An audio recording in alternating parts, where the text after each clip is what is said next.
KPU Provinsi Bali memutuskan debat kedua calon gubernur dan wakil gubernur Bali dilaksanakan pada 9 November 2024. Debat terbuka kedua paslon Bupati dan Wakil Bupati Badung diawasi Bawaslu secara ketat.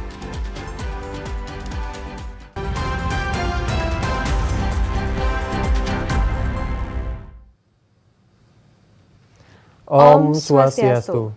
Saudara, dua topik utama tadi dan sejumlah informasi penting dan menarik lainnya telah kami siapkan dalam Bali hari ini bersama saya Henry Balaprada. Dan juga bersama saya Ika Mahayani. Mari kita jelang informasi selengkapnya dalam Bali hari ini.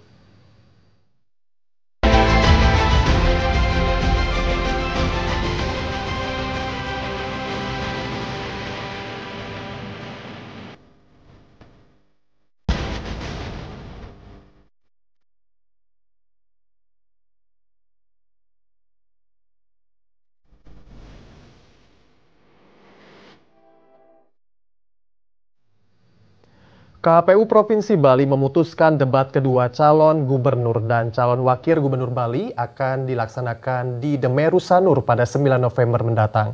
Meski dengan lokasi yang lebih luas, KPU menyatakan belum ada kesepakatan penambahan jumlah pendukung yang diperbolehkan hadir di arena debat.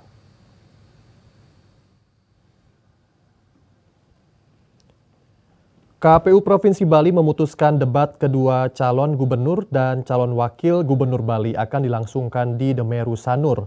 Menurut pertimbangan KPU, lokasi ini lebih besar dari lokasi debat sebelumnya. Meski lokasi debat kedua ini lebih luas, KPU hingga kini belum menyepakati jumlah pendukung yang diperbolehkan turut hadir di dalam arena debat terbuka tersebut. Komisioner KPU Provinsi Bali Gede John Darmawan mengatakan, kedua belah pihak sempat menyampaikan keinginan untuk menambah jumlah pendukung yang dapat hadir di dalam arena debat. Sejak Anda berbicara, kita berikan tepuk tangan yang paling meriah. Komitmen Pilkada Damai.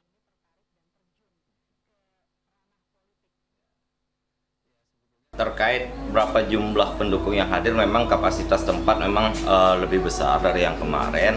Nah, sekarang untuk berapa yang hadir, nah ini nanti kami akan putuskan bersama tim kampanye pasangan calon masing-masing, karena memang kemarin ada usulan untuk penambahan pendukung yang hadir ketika proses pelaksanaan debat. Pada debat sebelumnya, KPU Provinsi Bali mengeluarkan ketentuan, diantaranya masing-masing kubu paslon hanya diperkenankan menyertakan 50 pendukungnya untuk dapat masuk dan menyaksikan secara langsung debat terbuka tersebut. Saudara, saat ini KPU Kabupaten Klungkung memasuki tahapan setting surat suara yang dilakukan per TPS. Namun dari hasil sortir dan pelipatan surat suara yang telah dilakukan sebelumnya, KPU Kabupaten Klungkung menemukan ratusan surat suara yang rusak.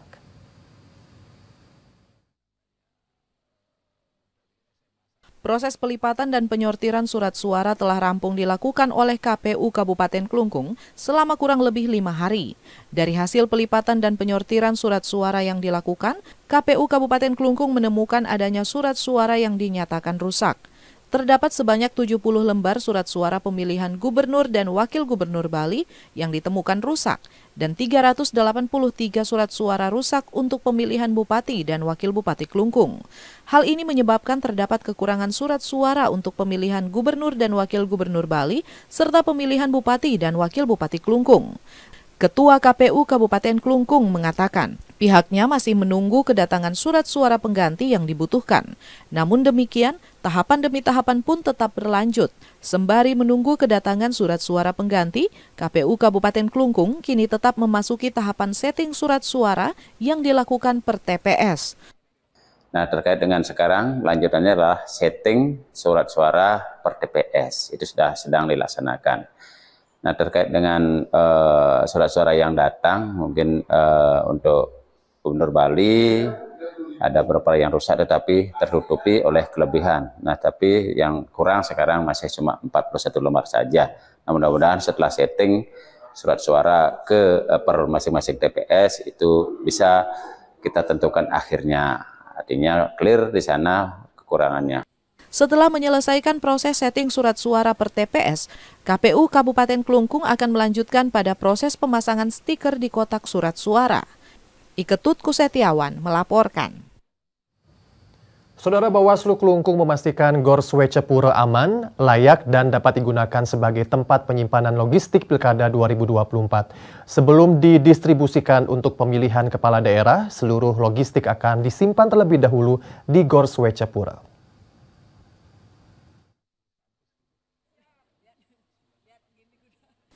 Sebelum didistribusikan ke seluruh kecamatan dan desa sekabupaten Klungkung, semua logistik disimpan di Gor Swecapura. Logistik dipastikan tersimpan dan tertutup dengan baik. Mengantisipasi hal yang tidak diinginkan, Bawaslu Klungkung melakukan pemantauan dan pengawasan di gedung Gor Swecapura Klungkung. Dari hasil pemantauan, kondisi Gor sangat layak. Kendati pun demikian, Bawaslu tetap berharap KPU melakukan penyimpanan logistik dengan baik, serta melakukan langkah-langkah antisipatif, salah satunya saat hujan.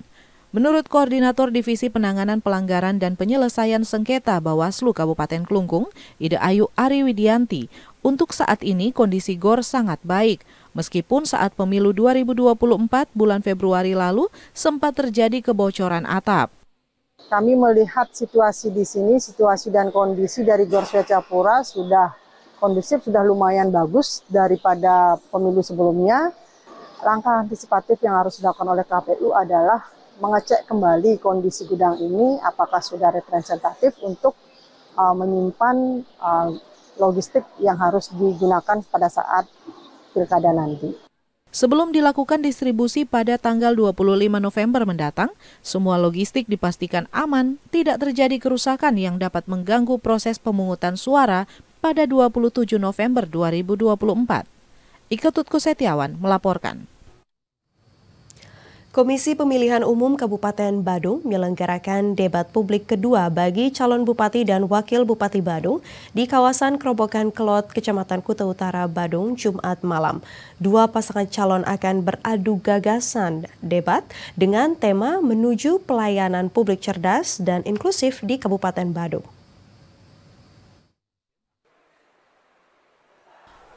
KPU Badung menegaskan skema debat kedua ini masih sama dengan debat pertama yang dilaksanakan pada 25 Oktober 2024 dan tetap terbagi menjadi 6 segmen. Dari tema besar yakni menuju pelayanan publik cerdas dan inklusif di Kabupaten Badung, terdiri dari subtema infrastruktur, teknologi digital, kelompok rentan, serta pelayanan publik dan reformasi birokrasi.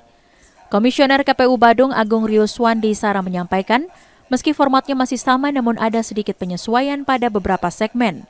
KPU Badung sendiri merancang 3 kali debat pemilihan Bupati dan Wakil Bupati Badung 2024. Melalui tahapan debat ini diharapkan dapat mendorong masyarakat Kabupaten Badung lebih kritis dan memahami pilihan mereka, serta menilai kolaborasi calon pemimpin dalam mengatasi isu-isu daerah. Pemilihan Kepala Daerah Kabupaten Badung 2024 diikuti 2 kontestan, yakni paslon nomor urut 1 Iwayan Suyase dan Iputu Alit Yandi Nate, dan paslon nomor urut 2 Iwayan Adi Arnawo dan Ibagus Alit Sucipto. Masyarakat dapat menyaksikan siaran langsung debat melalui siaran langsung TVRI Bali dan juga kanal YouTube KPU Badung. Setelah debat kedua ini, KPU Badung menjadwalkan debat terakhir pada 22 November 2024 mendatang. Ya, Saudara, debat publik kedua pasangan calon Bupati dan Wakil Bupati Badung akan digelar malam nanti di kawasan Kuta Utara, Badung. Dan untuk mengetahui kesiapan debat kedua ini, kita telah terhubung dengan Ade Yulia yang langsung saat ini sudah berada di lokasi acara. Ya, Ade Yulia, silakan dengan laporan Anda. Ya, baik Henry dan juga Ika, seperti yang diinformasikan memang debat terbuka kedua pasangan calon Bupati dan Wakil Bupati Badung tahun 2024 ini akan diadakan malam nanti, yaitu pada pukul 7 hingga 9 malam nanti bertempat di The Trans Resort Bali di wilayah Kabupaten Badung. Dan bagi Anda yang nantinya ingin menyaksikan seperti apa jalannya debat kedua ini, silakan untuk menyaksikan langsung di TVRI Bali tentunya dan di kanal YouTube KPU Badung. Dan dapat kami informasikan juga ada pun 2 paslon yang berkontestasi tentunya pada debat nanti adalah paslon nomor urut 1 Iwayan Suyase dan juga Iputu Alit Yandinata atau yang disingkat dengan Suyadinata. Kemudian paslon nomor urut 2 Iwayan Adi Arnawo dan Bagus Ali Sucipta atau yang disingkat dengan Adi Cipta. Dan mengingat adanya debat kedua ini, sudah ada beberapa evaluasi juga yang dilakukan setelah melakukan debat pertama di beberapa waktu yang lalu. Dan ada pun beberapa perubahan yang dilakukan atau diterapkan menyusul hasil evaluasi tersebut, yaitu pada skema dari pemanfaatan segmen keempat dan juga segmen kelima. Jadi secara regulasi biasanya 2 segmen ini adalah kesempatan bagi paslon untuk tanya jawab dan sanggah menyanggah. Namun dari KPU Kabupaten Badung ini selaku penyelenggara debat menyatakan menyiapkan sesi khusus yaitu tanya jawab untuk antar calon bupati dan juga antar calon wakil bupati. Jadi jika di debat pertama dilakukan secara kolaboratif, di debat kedua kali ini akan dikhususkan pada segmen keempat yaitu tanya jawab antar calon bupati dan untuk segmen kelima antar calon wakil bupati.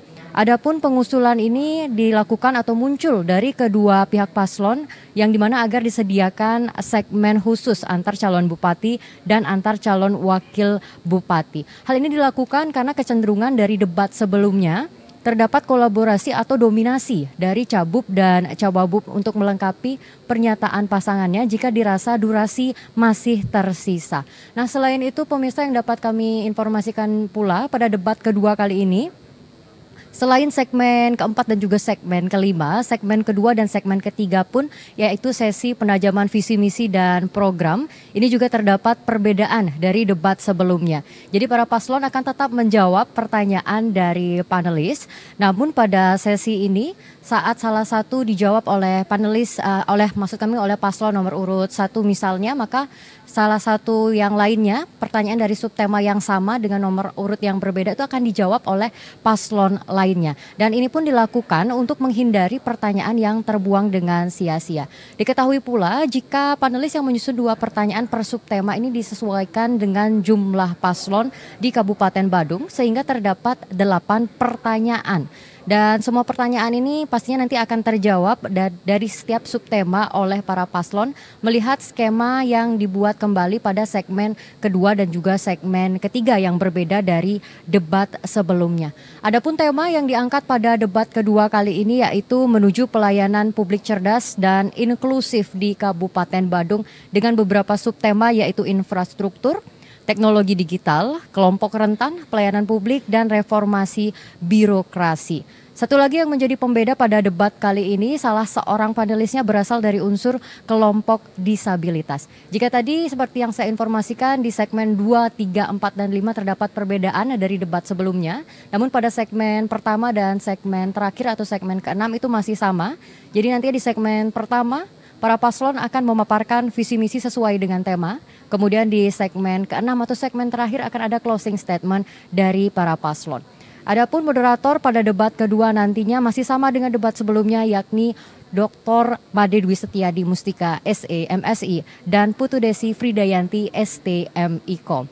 Jadi pastikan bagi Anda masyarakat utamanya Kabupaten Badung untuk menyaksikan debat terbuka kedua untuk dapat mengetahui bagaimana visi dan misi dari para paslon dan bisa menentukan untuk tanggal 27 November 2024 siapa yang akan memimpin Badung 5 tahun ke depan. Dan kami informasikan pula jika Anda ingin menyaksikan dapat disaksikan pada malam hari nanti pada pukul 7 malam hingga 9 malam nanti di TVRI Bali dan bisa juga melalui kanal YouTube KPU Badung.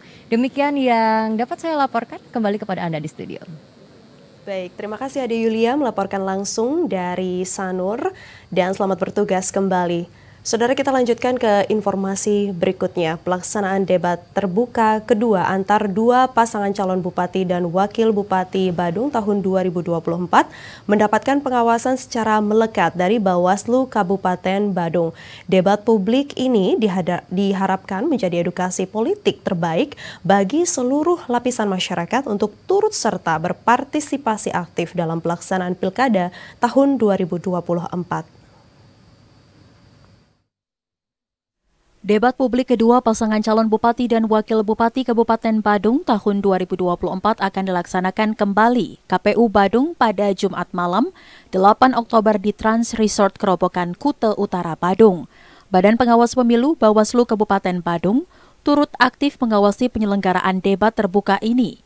Pengawasan yang dilakukan untuk memastikan pelaksanaan debat tidak ada perlakuan yang berbeda pada setiap pasangan calon dan pelaksanaan debat sesuai dengan prosedur dan berjalan sesuai dengan aturan yang berlaku.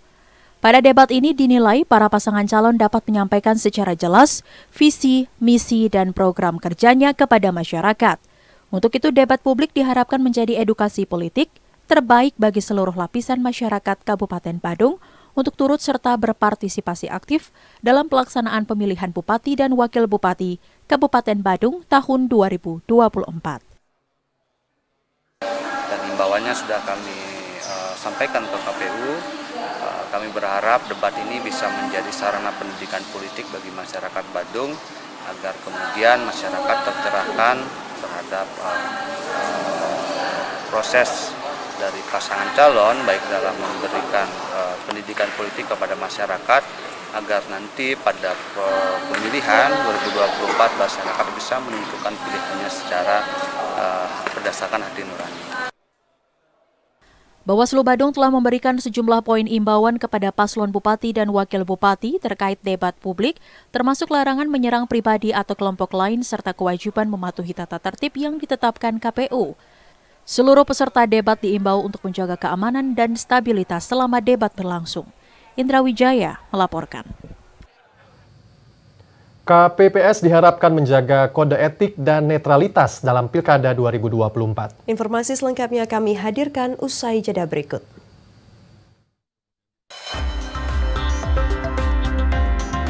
TVRI Bali, media pemersatu bangsa.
Mari gunakan hak pilih dengan datang ke TPS Rabu 27 November tahun 2024.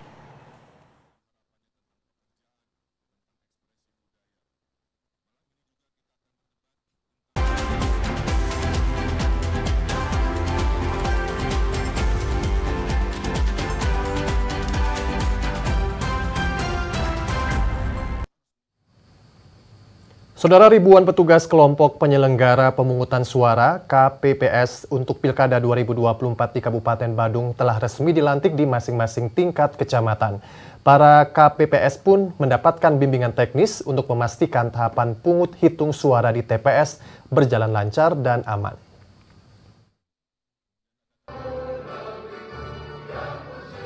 Komisi Pemilihan Umum KPU di berbagai kabupaten telah melantik anggota kelompok penyelenggara pemungutan suara KPPS untuk persiapan Pilkada serentak 2024.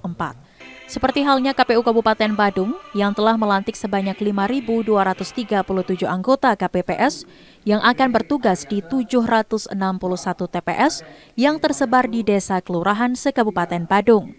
Nantinya di setiap TPS akan ditempatkan sebanyak 7 orang KPPS. Setelah dilantik, para KPPS ini akan diberikan BIMTEK PPK dan PPS mulai 8 hingga 11 November 2024. BIMTEK ini untuk memastikan tahapan pungut hitung suara di TPS berjalan lancar dan aman. Yang selanjutnya di antara rentang tanggal 8 hingga tanggal 11 kami akan melaksanakan bimbingan teknis kepada KPPS yang lebih teknis lagi, lebih detail lagi berkaitan dengan tata cara, mekanisme pemungutan dan penghitungan suara, termasuk juga penggunaan aplikasi Sirekap. Tentunya teman-teman kami di PPK dan PPS yang akan memberikan bimbingan teknis tersebut kepada KPPS di masing-masing desa kelurahan yang ada di 62 desa kelurahan se-Kabupaten Badung. Usai dilantik, para KPPS berkomitmen untuk berpartisipasi aktif menjadi bagian dari penyelenggara pilkada kali ini. Selain memiliki tanggung jawab yang besar, mereka juga berkesempatan untuk berkontribusi langsung dalam proses demokrasi, serta mendapat pengalaman berharga dalam penyelenggaraan pemilu kepala daerah. Udah pasti nantinya setelah dilantik ini kan pastinya kita mendapatkan tugas yang cukup banyak ya. Nah, itu menjadi challenge tersendiri untuk aku dan juga rekan-rekan yang lain.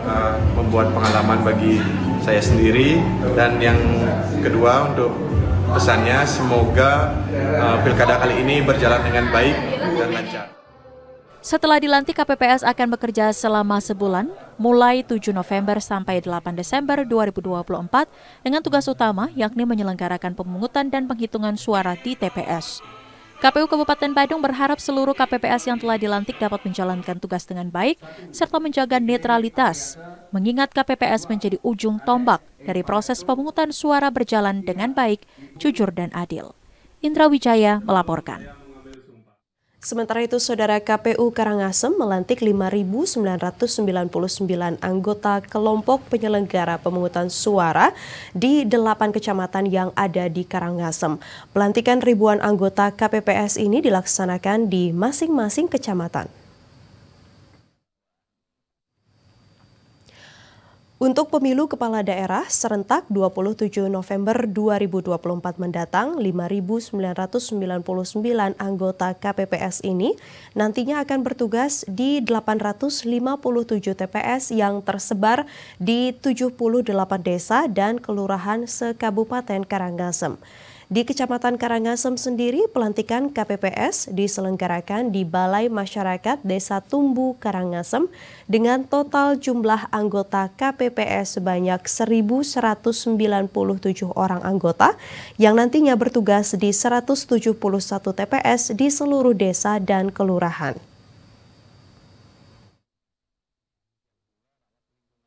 Proses pelantikan pada hari ini pada tanggal 7 November yang dilaksanakan serentak di Kabupaten Karangasem khususnya, itu untuk di Kecamatan Karangasem jumlah KPPS yang dilantik adalah 1.197 KPPS. Nanti KPPS tersebut akan bekerja sebagai penyelenggara pemilu atau pemilihan kepala daerah, pemilihan gubernur dan wakil gubernur, bupati dan wakil bupati Karangasem pada tanggal 27 November 2024. Nanti sebelum mereka bekerja di TPS, nanti kita akan terlebih dahulu membintek KPPS tersebut di tanggal 9 sampai 10 November yang akan dilaksanakan di Mall Pelayanan Publik Kabupaten Karangasem. Selain melantik ribuan anggota KPPS, KPU Karangasem juga merekrut sebanyak 1.714 petugas keamanan yang akan bertugas di masing-masing TPS.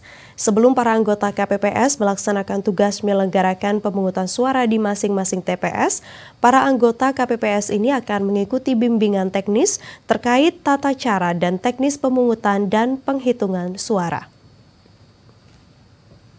Sebanyak 3.409 orang kelompok penyelenggara pemungutan suara dilantik untuk pemilihan kepala daerah serentak. Pelantikan juga dirangkaikan dengan penanaman pohon di setiap desa.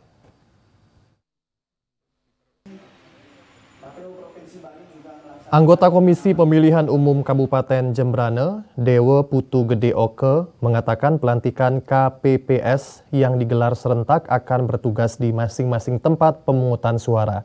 Pihaknya menekankan kepada masing-masing petugas KPPS agar saat melaksanakan tugas pemungutan suara tidak terjadi kesalahan, sebab petugas KPPS menjadi ujung tombak pelaksanaan pemilu di lapangan, sehingga diharapkan pada saat pemungutan suara hingga penghitungan suara berjalan dengan baik.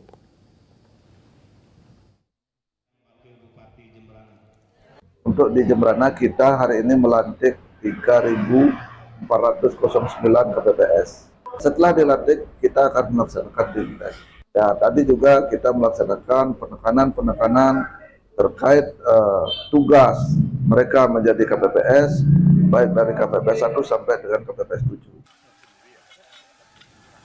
Setelah pelantikan KPPS, juga digelar penanaman pohon tersebar di beberapa titik seluruh desa di Jembrana.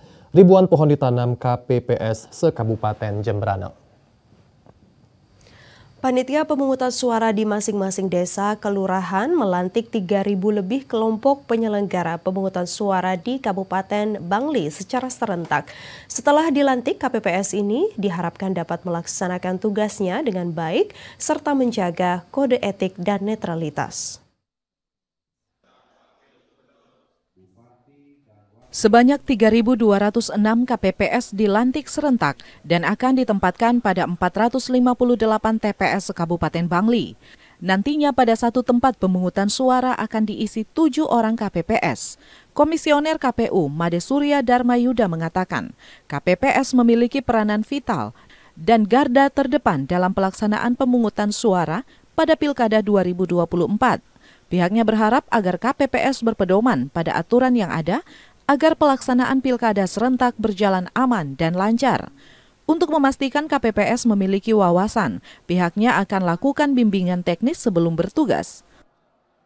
Teman-teman KPPS agar nantinya bisa melaksanakan tugas dengan baik dan mereka juga pahami setelah mereka dilantik, mereka adalah penyelenggara dan agar mereka juga selalu menjaga netralitas mereka sebagai anggota KPPS. Kedepan pihaknya akan terus mengawal dan memastikan agar seluruh KPPS yang ada di Bali dan Bangli pada khususnya dapat memahami tugas, fungsi, dan kewenangannya dalam menjalankan tugas, terutama terkait proses pemungutan dan penghitungan suara.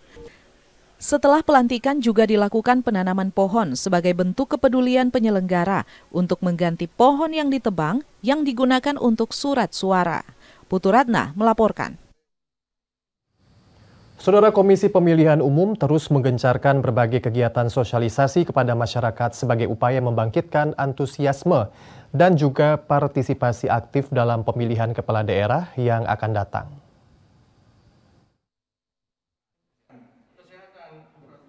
Berdasarkan survei internal yang dilakukan Komisi Pemilihan Umum KPU Kabupaten Buleleng, hingga saat ini masih terdapat pemilih yang belum mengenal pasangan calon gubernur dan wakil gubernur Bali, serta calon bupati dan wakil bupati Buleleng.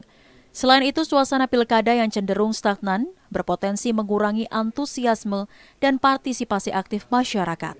Anggota KPU Kabupaten Buleleng Putu Arya Suwarnata mengatakan, KPU terus melakukan kegiatan sosialisasi yang menyasar berbagai kalangan terutama generasi muda. Melalui sosialisasi ini diharapkan generasi muda dapat menyebarluaskan informasi pilkada kepada lingkungan sekitarnya. Kemudian suasana pilkada di Buleleng sekarang mungkin tidak terlalu hat-trick gitu loh, sebabkan itu yang menyebabkan juga. Kemudian kecuekan anak-anak muda ini ya perlu kita sosialisasikan. Makanya KPU Kabupaten Buleleng itu dengan program-program yang masif dalam hal memberikan sosialisasi ini perlu ditekankan agar mahasiswa atau generasi muda yang diberikan informasi sosialisasi itu mampu mengentok tularkan nantinya, sehingga estafet informasi ini terus berjalan. Arya Suwarnata juga menambahkan bahwa partisipasi aktif masyarakat sangat menentukan kualitas demokrasi di tingkat lokal. Dengan adanya sosialisasi ini, KPU berharap angka partisipasi pemilih dapat meningkat sehingga pilkada tahun ini mencerminkan kehendak rakyat secara lebih representatif dan adil. Aan Darmawan melaporkan. Saudara, menindaklanjuti banyaknya pelanggaran pemasangan atribut kampanye Pilkada 2024 Tabanan, KPU Kabupaten Tabanan bersama tim gabungan terpaksa harus menurunkan APK liar. Hal tersebut dilakukan sesuai dengan rekomendasi Bawaslu yang banyak menemukan pemasangan APK di luar titik zonasi.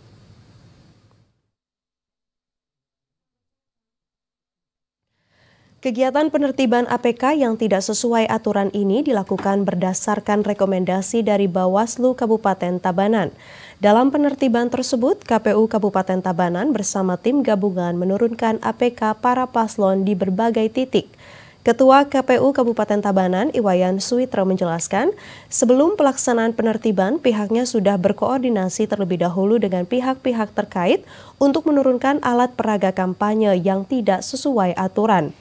Terlebih penyelenggara Pilkada di Kabupaten Tabanan sebelumnya telah menyepakati aturan yang tidak memperbolehkan pemasangan APK di luar titik zonasi yang telah disepakati. Kita mendapat rekomendasi dari Bawaslu bahwa masih banyak ditemukan APK ataupun APS yang tidak sesuai dengan zona yang kita tentukan. Nah, itu kami tindak lanjuti, tentunya berkoordinasi dengan para LO pasangan calon dan juga dengan Satpol PP dan Bawaslu, kita bersama-sama turun untuk menentukan itu. Dengan dilaksanakannya tindakan penertiban pelaksanaan pilkada di Kabupaten Tabanan dapat berjalan sesuai kesepakatan dan minim pelanggaran.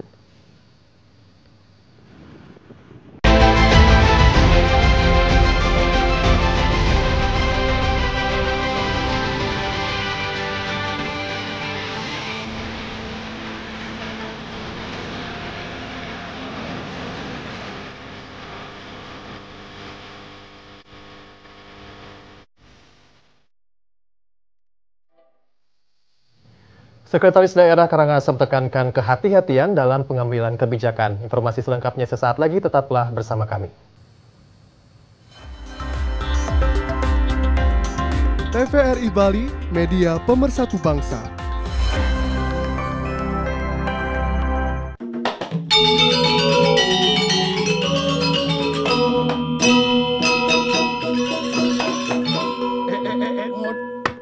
Cai kijo nih ngojek bintit caro anak super sibuk duen.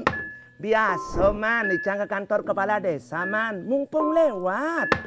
Memangnya ada pembagian beras raskin gue jani nengut. Waduh, isin polon mana jek pragat bantuan duen. Ngenawang, apang waktu sing ketinggalan kereta.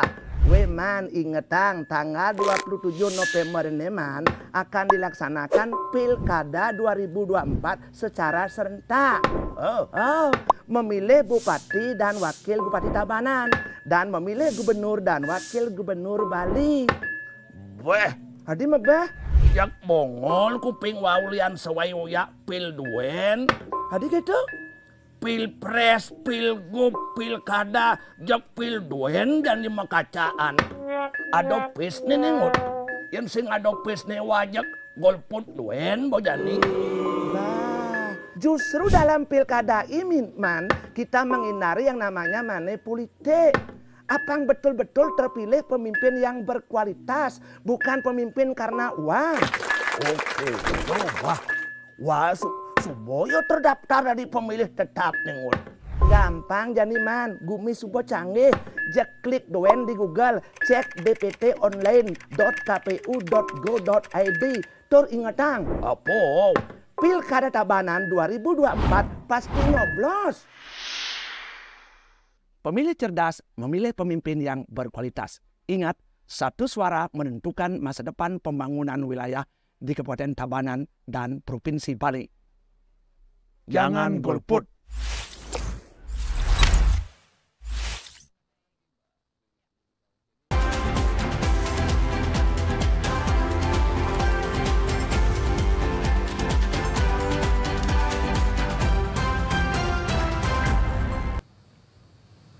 Anda kembali bersama kami dalam Bali hari ini. Saudara, pemerintah Kabupaten Karangasem menggelar kegiatan sosialisasi anti korupsi di lingkungan eksekutif dan masyarakat.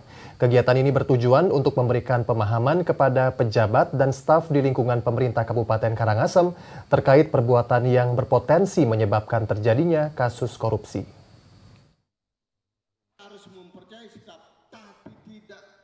Seluruh pejabat dan jajaran yang bekerja di bawah pemerintah Kabupaten Karangasem diminta untuk bekerja jujur dan disiplin dalam menjalankan tugas. Hal ini ditekankan oleh Sekretaris Daerah Kabupaten Karangasem, Iketut Sedana Merte, di sela-sela pelaksanaan sosialisasi anti korupsi. Dalam melaksanakan tugas, setiap petugas hingga pejabat ditekankan harus selalu berhati-hati dan cermat dalam mengambil kebijakan, utamanya yang berkaitan dengan anggaran, sebab kesalahan pengambilan kebijakan akan berpotensi mengakibatkan kerugian negara. Diharapkan seluruh ASN yang melakukan tugas memberikan pelayanan kepada masyarakat dapat menyadari dan mawas diri dari hal-hal yang menyebabkan terjadinya tindak pidana korupsi. Ia pun menekankan kepada setiap orang untuk tidak bermain-main dalam melaksanakan tugas, apalagi sampai melakukan penyimpangan yang mengarah pada tindakan atau perbuatan korupsi. Karena ada kegiatan yang lain pimpinan kami ditugaskan, dan tentu kami menekankan berhenti Anda punya niat korupsi. Berhenti juga Anda juga ceroboh di dalam administrasi keuangan yang mengakibatkan memperkaya orang lain walaupun Anda yang tidak mengkorupsikan, mengakibatkan orang lain, tentu akan jadi masalah. Apalagi gratifikasi dan menyalahgunakan kewenangan jabatan sudah tidak zamannya, sudah harus dihindari. Saya kira teman-teman kami sudah cukup bagus. Sosialisasi yang dibuka oleh Sekretaris Daerah Kabupaten Karangasem, I Ketut Sedana Merte ini melibatkan sekretaris dan pejabat fungsional di masing-masing OPD di Pemkab Karangasem, Kepala SD dan Kepala SMP di seluruh kecamatan di Karangasem, Ketua Komite SD dan SMP, serta Bendesa Madya dan Bendesa Alit MDA Karangasem. Andi Husain melaporkan. Saudara, Presiden Asia Pacific Institute for Event Management Academy atau API-IM menyerahkan sertifikat dalam bidang manajemen event untuk 12 dosen di Politeknik Pariwisata Bali dari program studi destinasi pariwisata.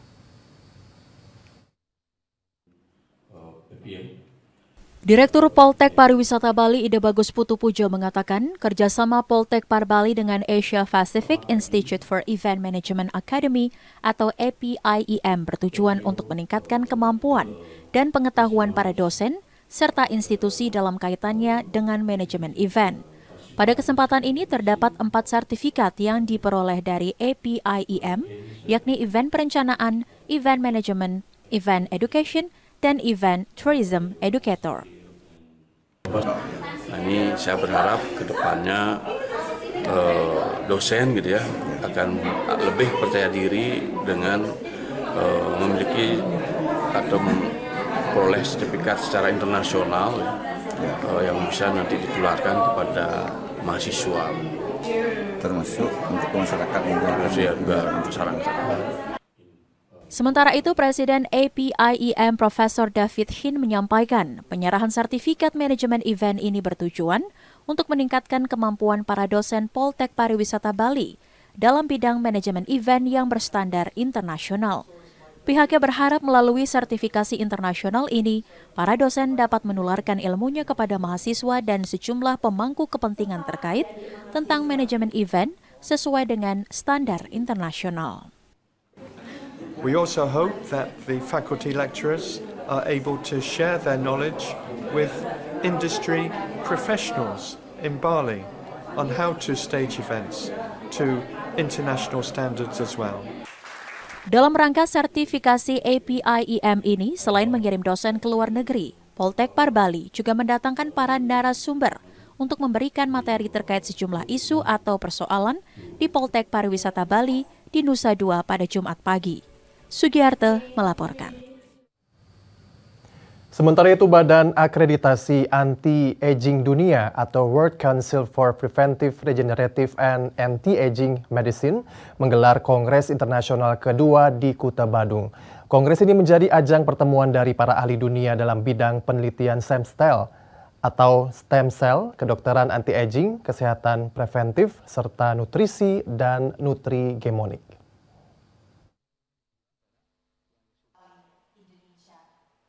Kongres Internasional WOCPM merupakan pertemuan badan akreditasi anti-aging dunia yang dihadiri para ahli dunia untuk menawarkan platform dan kolaborasi interdisipliner yang memungkinkan mengeksplorasi intersection atau persimpangan antara pengobatan, pencegahan, terapi regeneratif, nutrisi, dan aplikasi sel punca.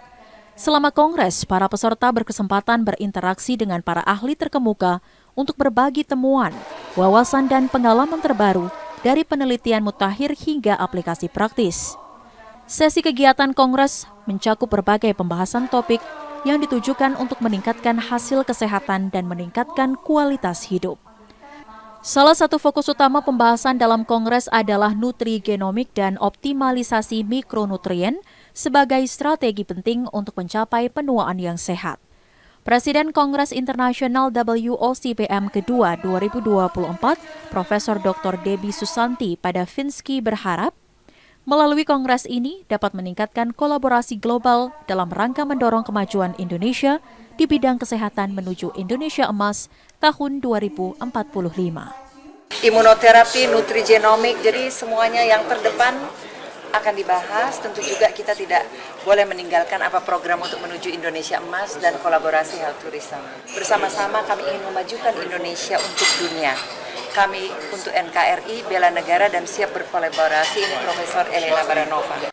Kongres Internasional kedua yang berlangsung dari 8 hingga 10 November di Kuta Badung mengambil tema New Frontiers in Preventive Regenerative Medicine, Nutrition and Stem Cells, The Future World Collaboration of Health Tourism.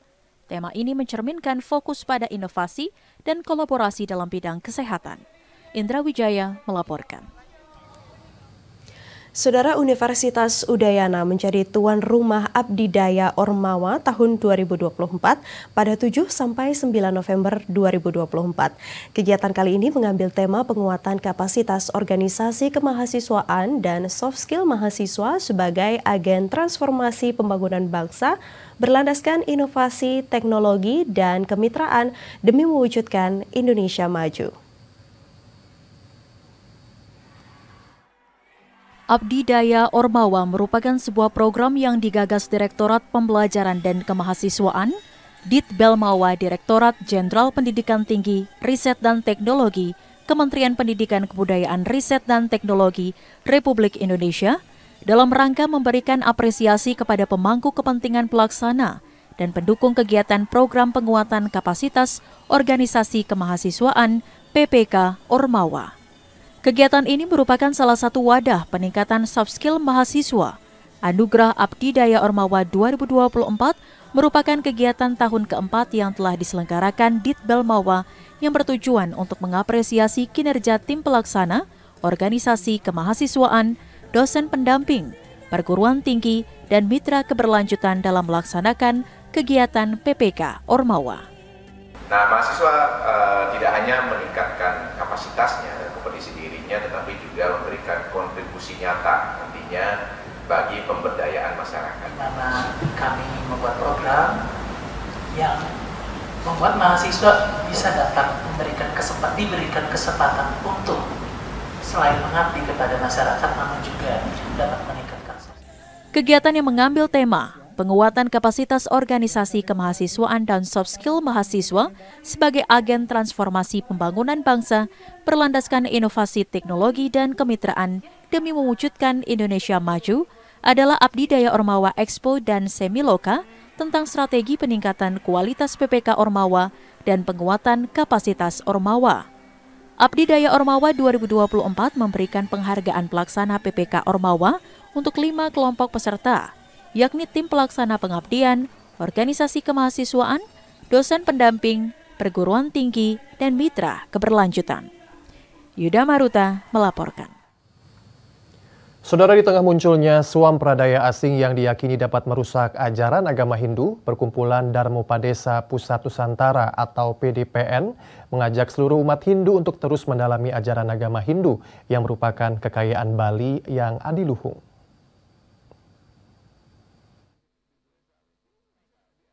Mendalami ajaran agama Hindu secara tekun dan sesuai kaedah yang berlaku adalah cara untuk melestarikan ajaran Hindu Bali. Upaya ini juga merupakan bagian dari upaya menegakkan budaya, nilai-nilai sosial, dan nilai leluhur yang merupakan warisan yang adiluhung. Hal ini disampaikan Ketua Umum Perkumpulan Darmopadesa Pusat Nusantara Ida Bagus Putu Dunia pada Mahasabe ke-5 Perkumpulan Darmopadesa Pusat Nusantara PDPN di Gria Taksu Kemenuh Sukawati Gianyar pada Jumat siang. PDPN terus melakukan berbagai upaya untuk melestarikan adat dan budaya agama Bali, termasuk juga melahirkan sulingkih yang berkualitas dengan menyediakan berbagai pendidikan di peseraman PDPN. Upaya ini pun diharapkan dapat mengantisipasi tergerusnya ajaran agama Hindu Bali di tengah munculnya sampradaya asing. Kita juga berharap dengan didikan nanti di peseraman kami akan muncullah sulugih-sulugih yang bisa beradaptasi dengan tuntutan masyarakat ini. Seperti kata tadi, jadi kalau ada yang nangkil, uangmu berapa? Ini kalau ini, nah ini yang pakai. Sehingga semuanya kita menjalankan niatnya itu sesuai dengan tujuannya adalah mendapatkan kebahagiaan. Kita semua di sini Ring Dharma Padesepu, ya, itu kan membangun sebuah kualitas, membangun mekanisme kolaborasi kerjasama kan Sampurnika, ya. Kemudian ini memanfaatkan seluruh potensi sehingga ini bisa berkontribusi semakin baik ke depannya. Adapun tujuan Mahasabha kali ini adalah untuk membahas pertanggungjawaban pengurus pusat, penyempurnaan anggaran dasar dan anggaran rumah tangga, pemilihan pengurus pusat periode 2024-2029, serta pembahasan program kerja yang akan lebih ditekankan untuk menjawab tantangan kepengurusan saat ini, yakni untuk meningkatkan kualitas sumber daya umat. Tema yang diangkat pada Mahasabha PDPN kali ini adalah Sudacita Wit Tunggalan Kanti, yang berarti pikiran suci sahabat sejati. Katreni Bude melaporkan. Ribuan warga adat sekecamatan Banjarangkan Klungkung mengikuti prosesi melasti ke Pantai Klotok. Pemelastian serangkaian karya Tawur Manca Desa Penyekjak Jagat lan Manca Bali Krama yang dilaksanakan setiap 10 tahun ini juga diikuti Ide Betara Pasar Agung Besakih.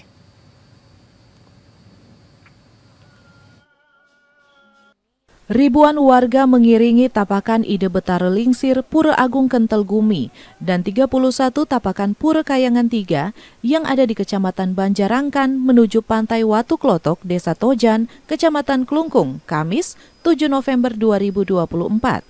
Pemelastian dengan berjalan kaki dari Pura Watu Klotok menuju Catus Pate Kota Klungkung, lalu ke Pantai Watu Klotok ini juga diikuti ratusan pengiring Ide Betara Pasar Agung di lereng Gunung Agung Besakih.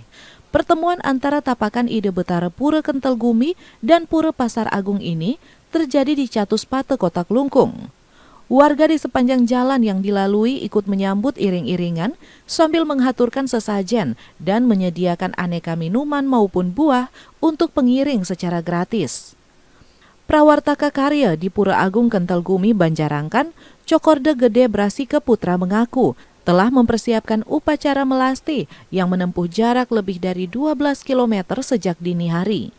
Upacara ini dimaknai sebagai pembersihan pralingga Ide Betara serta sarana upacara Tawur Manca Desa Penyekjak Jagat lan Manca Bali Krama yang dilaksanakan setiap 10 tahun sekali. Ketika sudah selesai acara Tawur Lago Gento di tepining segara Watu Klotok, ada pemargi utawi pemargi upekara muh bagi pulau kerti mulang pekelem di tengah segara sepisan pacang nunas tirte kamandalu di tengah segara Watu Klotok. Dan Ide Betara Pasar Agung akan menerapkan 1 hari 1 malam irigi ring Pura Agung Kentel Gumi. Besok tanggal 8 jam 6 pagi Ide Betara Pura Pasar Agung pacang mewali budal ke Pura Pasar Agung. Rangkaian melasti yang disertai upacara Labu Gentuh Segara Kerti di Pantai Watu Klotok ini juga dipentaskan aneka tari wali sebagai pelengkap upacara. Wayan Sudarsana melaporkan. Informasi menarik lainnya akan kami hadirkan sesaat lagi. Tetaplah bersama kami dalam Bali hari ini.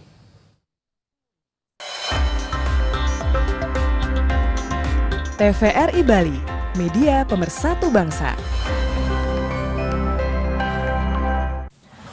Pantau dan sukseskan Pilkada 2024. Jangan lupa gunakan hak pilih Anda secara bijak. Ketahui visi misi dan program kerja calon bupati dan wakil bupati Badung. Saksikan debat terbuka kedua antar pasangan calon bupati dan wakil bupati Badung 2024. Jumat, 8 November 2024. Pukul 19 WITA. live di TVRI Bali, media pemersatu bangsa.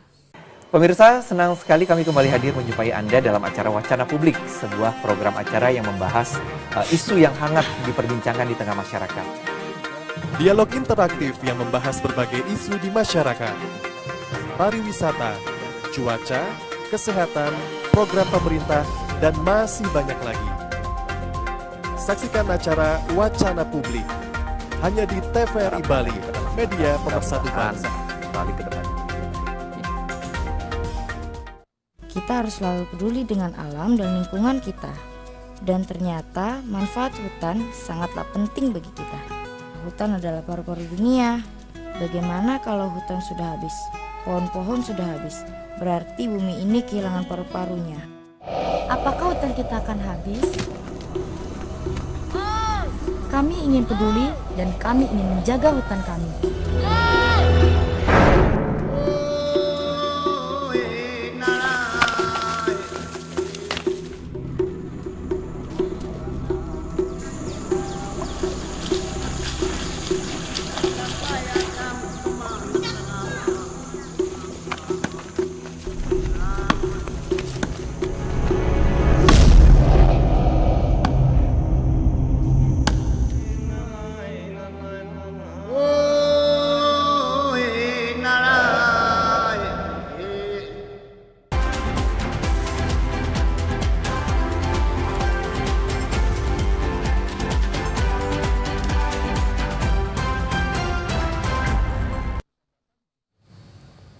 Akibat cuaca ekstrim yang mengakibatkan gelombang tinggi hingga 3 meter, Badan Penanggulangan Bencana Daerah Kabupaten Tabanan melarang nelayan dan wisatawan untuk mendekati dan beraktivitas di bibir pantai seluruh kawasan Tabanan untuk saat ini.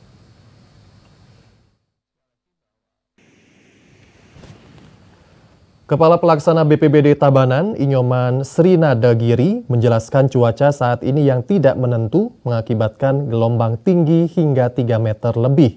BPBD Tabanan menghimbau para nelayan dan wisatawan untuk menjauhi areal pantai. Selain ombak tinggi, ketika air laut pasang, segala aktivitas melaut ataupun berwisata harus dihentikan. Jangan ada yang beraktivitas di areal pantai guna menghindari hal-hal yang tidak diinginkan.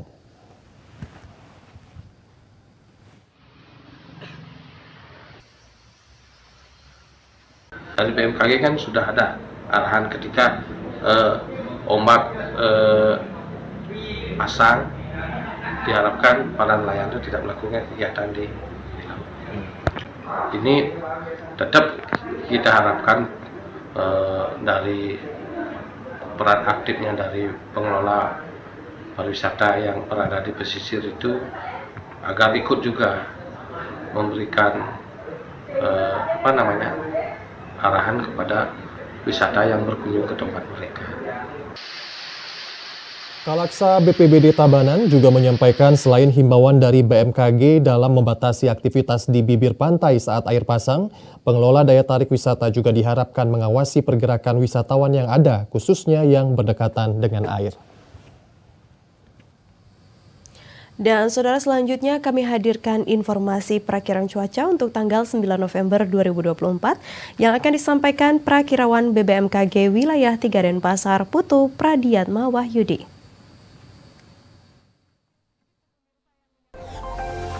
Halo pemirsa TVRI, berikut perakiraan cuaca Provinsi Bali yang berlaku hari Sabtu 9 November 2024. Di mana cuaca secara umum diperkirakan berawan, namun terdapat potensi hujan ringan hingga sedang di hampir sebagian besar wilayah Bali.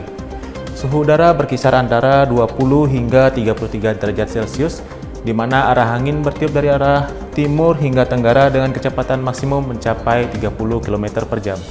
Himbauan kepada masyarakat untuk mewaspadai potensi tinggi gelombang laut yang dapat mencapai 2 meter atau lebih di perairan selatan Bali, dan hujan sedang hingga lebat yang dapat disertai petir dan angin kencang di sebagian besar wilayah Bali. Demikian perkiraan cuaca dari BMKG Wilayah 3, kami kembalikan ke studio TVRI Bali. Terima kasih. Saudara, demikian seluruh rangkaian acara dan berita dalam Bali hari ini. Akhirnya kami mewakili kerabat kerja yang bertugas pamit undur diri. Terima kasih atas perhatian dan kebersamaan Anda. Sampai jumpa. Om Santi Santi Santi Om.